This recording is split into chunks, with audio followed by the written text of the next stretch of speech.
Deja de enviar aquellas cosas que son de bendición para el pueblo. Porque, hermano, ¿qué mayor bendición quiere usted que entender lo que Dios quiere para su vida? Dígame usted.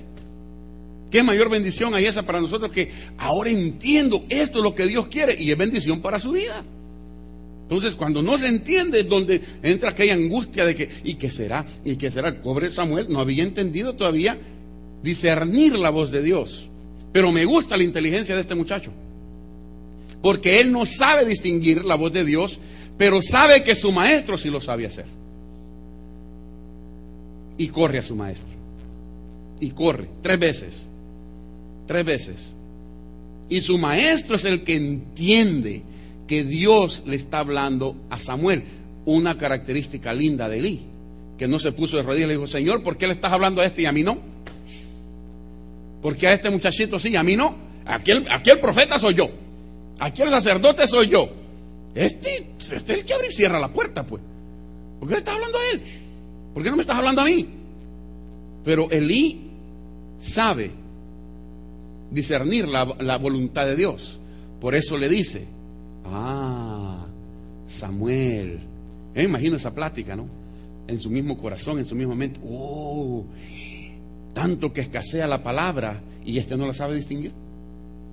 Le dice: Samuel, vuelve, acuéstate, y si te vuelve a hablar, respóndele de esta manera. Qué lindo tener líderes que nos ayudan a entender la voz de Dios.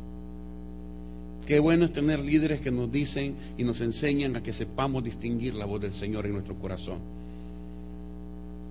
Hay de aquel líder que sea mezquino y egoísta y no ayude a su discípulo a entender la voz de Dios. Lo decíamos en la mañana en la escuela dominical: las cuentas se le darán a Dios, no a otro líder, sino a Dios. Por eso es que hay que tener mucho cuidado. Si usted es un líder y tiene discípulos, si usted sabe distinguir mejor la voz de Dios, tu responsabilidad es doble delante de Dios. Así que cuando uno tiene discípulos, la responsabilidad de uno es enseñarle al discípulo lo que Dios quiere para él y de él. Qué callado están ustedes ahora. Es exactamente su maestro. Samuel sabe reconocer que su maestro es el que tiene el mensaje, porque va 3 veces a él. ¿Qué quieres? ¿Para qué me llamaste? ¿Qué quieres? ¿Para qué me llamaste? Se confunde la voz de su maestro con la voz de su hacedor. Pero su maestro es sabio y le dice: no, aquí la cosa es que Dios te está hablando. Quiero decirle esto: aunque usted no entienda, aunque usted no discierna, eso no quiere decir que Dios va a dejar de hablarte. Dios siempre te va a estar hablando. Dios siempre te va a estar hablando. Aunque usted diga: no le entendí nada al mensaje de ahora, Dios está sembrando semilla en tu corazón. De una u otra forma. Aunque usted no discierna 100%, Dios no va a dejar de hablarte por eso. Y en segundo lugar, cada vez que déjeme ponerlo así: no es pecado el no saber discernir la voluntad de Dios. Pecado es no buscar la voluntad de Dios. ¿Me explico, hermanos? Si usted no lo entiende, pues bienvenido al club. Dice la palabra: mis pensamientos no son vuestros pensamientos, ni mis caminos tus caminos.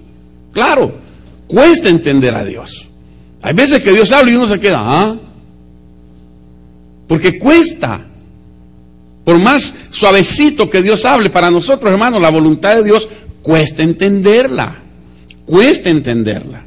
Pregúntale a los apóstoles, con Jesucristo en el mismo barco, y no saben que ahí va el Rey de Reyes, el Señor de Señores, el Creador del universo, el Creador de la naturaleza. Va en su mismo barco, pero están temerosos de la tormenta que los está azotando.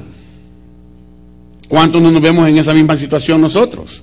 Sabemos que el Señor está en nuestro corazón, sabemos que Él es nuestro Señor, que es nuestro Redentor, que es nuestro Salvador, que es nuestro Sanador, que es el que nos da todo lo necesario, pero en medio de la tormenta se nos olvida que ahí está. Y se nos olvida despertarlo. Mire, los apóstoles, hasta que ya de viaje vieron que ya iban para el fondo, le comenzaron a gritar al Señor. Y ese es el ejemplo clásico de muchos de nosotros. La última cosa que hacemos es clamarle al Señor, cuando debe de ser la primera cosa que debemos de hacer en nuestra vida, clamarle al Señor. Lo último. Siempre Jesucristo es la última alternativa, cuando debe de ser la única alternativa en nuestro caminar. Por eso es necesario que nosotros podamos entender. Repito, aunque no entiendas, Dios te va a seguir hablando. Dios te va a seguir hablando. Y no es pecado no entenderlo, pecado es no buscarlo. Ese es el pecado. Ese es el pecado que yo quiero que se lleve usted en su cabeza pensando en eso. Salmos, busque el libro de los Salmos rapidito. Quiero compartir esta versión, esta porción de la palabra. Salmos 95, 6 y 8, para que pueda entender lo que estoy tratando de decir. Salmos 95, 6 y 8, dice: venid, adoremos y postrémonos, arrodillémonos delante de Jehová nuestro Hacedor, porque Él es nuestro Dios, nosotros el pueblo de su prado y ovejas de su mano. Y aquí viene la invitación: si oyereis hoy su voz, no endurezcáis vuestro corazón como en Meriba, como en el día de Masá en el desierto. Si oyereis hoy su voz, hermano, hermana, aprenda a distinguir la voz de Dios de las otras voces. Usted sabe que el diablo habla. ¿No me cree? Pregúntele a David. Pregúntele al pueblo de Israel. En aquel valle donde estaban ejército contra ejército, los batallones de Jehová contra los batallones de los filisteos. Pero había un filisteo enorme y grandote, así como Filiberto, que salía todos los días, dice la palabra, todos los días, grandote, una gran espada, se paraba enfrente de todo el ejército de los israelitas y les decía: chaparros, ¿verdad? Mándenme a ver a quién me voy a cenar ahora. Mándenme un guerrero de ustedes, si son tan machos, ¿verdad? Y todos los israelitas, ¿sabe qué es lo que hacían? Dice la Biblia: se escondían. Ahí está, se escondían. Bien machos, pero se escondían. Hasta que llegó David y se confrontó con el gigante. ¿Usted cree que no era un problemón para Saúl como rey de Israel y para todo el ejército de Israel estar escuchando la voz de ese gigante día tras día, día tras día, día tras día? Porque así dice la palabra, que todos los días se paraba enfrente y le gritaba un par de cosas. El diablo habla. El diablo habla.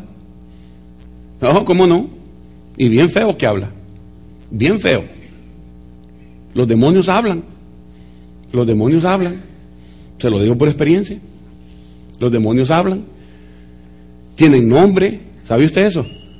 Tienen nombre y hablan. A veces hablan bien bonito. Lo endulzan, le endulzan el café a uno.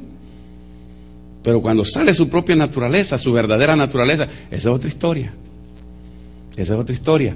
Pero de que hablan, hablan. Y eso es donde yo quiero que usted se concentre. El escuchar la voz de Dios debe de hacer la diferencia en nuestro caminar, en nuestro diario caminar. Hay que saber distinguir la voz de Dios en nuestro corazón y en nuestros oídos. La voz de Dios, por muy dura que sea, siempre será apacible para nuestro corazón. Aunque nos esté corrigiendo, siempre va a ser una voz apacible para cada uno de nosotros. Porque usted, cuando castiga a su hijo, aunque esté que echa rayos de enojado, no deja de amar a su hijo. ¿No es cierto? No deja de amar usted a su hijo o a su hija. Que esté echando rayos contra ellos, pero los sigue amando. Igual es el Señor con nosotros. Por muy enojado que esté, nos sigue amando. Y nos va a hablar fuerte, pero con cariño. A veces no nos gusta, pero viene la voz del Señor. Nosotros tenemos que aprender a no endurecer. Y no es que seamos malos, hermanos. No es que uno tiene el corazón de piedra. No necesariamente. ¿Sabe lo que sucede? Es que oímos tantas voces. Oímos tantas voces que a veces los mismos cristianos nos confundimos a los cristianos. De verdad. Yo siempre le digo a ustedes que tienen la costumbre de estar oyendo mensaje tras mensaje, tras mensaje, tras mensaje, tras mensaje, tras mensaje, tras mensaje toda la semana en la radio.